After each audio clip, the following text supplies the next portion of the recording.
திருக்கோவிலூரில் திமுக புதிய கட்சி அலுவலகத்தை வசந்தம் கார்த்திகேயன் எம்எல்ஏ திறந்து வைத்தார்.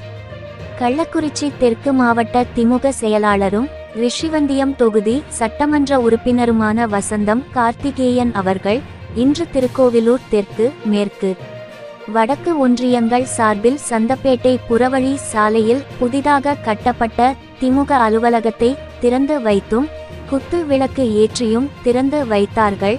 அதனைத் தொடர்ந்து திருக்கோவிலூர் மேற்கு ஒன்றியம் குறிஞ்சிப்பட்டு கிராமத்திலிருந்து மாற்று கட்சிகளை சேர்ந்த 50க்கும் மேற்பட்டோர் வசந்தம் கார்த்திகேயன் எம்எல்ஏ முன்னிலையில் தங்களை திமுகவில் இணைத்து கொண்டனர்.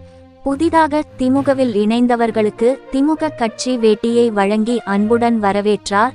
மேலும் இந்த நிகழ்வில் கிராமங்கள் தோறும் மக்களிடம் நேரில் சென்று மக்களின் கோரிக்கைகளை கேட்டு அறிந்து அந்த கோரிக்கை மனுக்கள் மீது உடனடியாக தீர்வு காண தொகுதி சட்டமன்ற உறுப்பினர் வசந்தம் கார்த்திகேயன் அவர்களின் கவனத்திற்கு கொண்டு சென்று அரசு அதிகாரிகள் மூலம் அந்த கோரிக்கைகளை நிறைவேற்றி தருவதற்காக தமிழ்நாட்டில் முதல்முறையாக 40 ஊராட்சிகளிலும் செல்வதற்காக 2 மகளிர்களுக்கு இருசக்கர வாகனம் வழங்கினார்.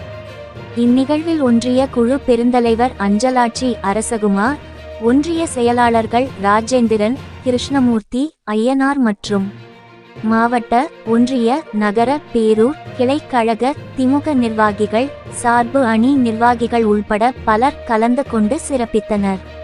கள்ளக்குறிச்சி மாவட்ட செய்தியாளர் வி. ஜெயசங்கர் அறிக்கை.